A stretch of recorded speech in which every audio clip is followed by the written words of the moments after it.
Hey, talking about tendon health. So we're looking at the bicep tendon, the elbows here, common extensor, all. Let's get real fancy. Hips, knees, Achilles.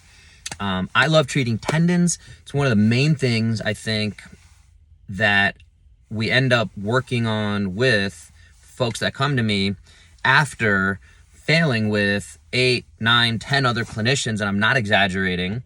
It's a common thing because a lot of people don't have the time, energy, or I don't know what to blame it on, but we tend to go to the quick fix, and tendons don't really respond to a quick fix. Sometimes injections can give us some temporary relief.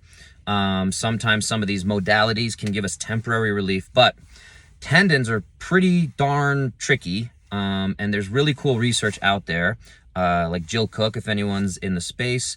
Would love to, geek out on some of the stuff she puts out.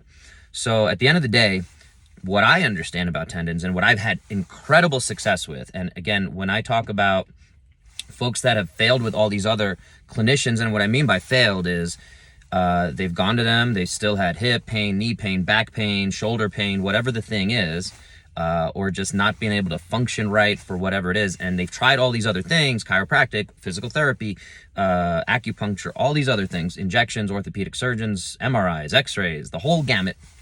So tendons, again, I just want to bring it back to, they respond to time under tension. And the old school physical therapy way was just do eccentrics. So we kind of understood that a long time ago. The new school kind of method is tempo through the full range of motion. So we're doing eccentric all the way out. Sorry, I can't really demonstrate. Eccentric and then concentric, a little bit slower than that, but just for the sake of the video, just trying to make a point here that if you have shoulder pain, even neck pain, back pain, hip pain, knee pain, all these different things, elbow pain, tennis elbow, pickleball is becoming the most popular sport in America. And we're seeing a lot of overuse. And this is how those tendons tend to get pretty angry, is we're doing a little too much.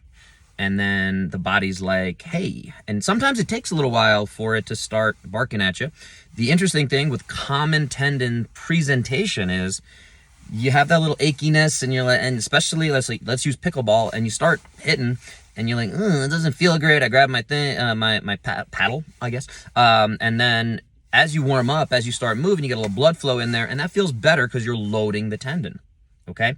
But that's not healing the tendon long term. It's allowing you to play that day, and that's just going to get kind of worse and worse over time. Now, we're talking maybe 10 years, maybe 20 years, depending on your age, training age, how long you've been training, all these different factors. So, at the end of the day, tendons, huge topic. I think I've done a couple podcasts on it. I love it. I'd love to talk more about it. I just wanted to throw this one out at you today. So let me know if you have questions about tendons, if you've been diagnosed or you think you have a tendinopathy, tendinitis, tendinosis, all these terms. We'll talk more about what they mean.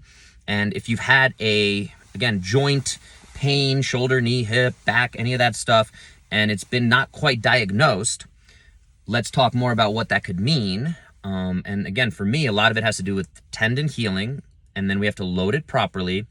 And we're ultimately seeing if we can improve your movement pattern, because most people, most humans that I assess do not move great.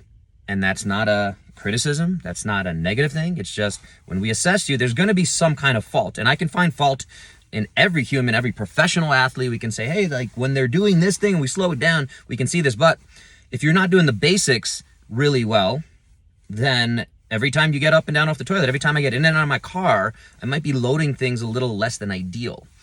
So yeah, I'm gonna leave it there. But if you guys have questions, let me know.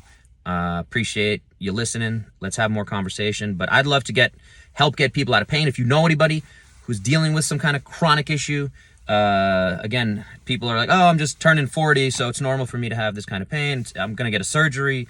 There's other solutions. There's other options, but we got to sit down, talk about it, commit to what's a 12-week program with me compared to a surgery that's going to take you 6 months or a year to heal.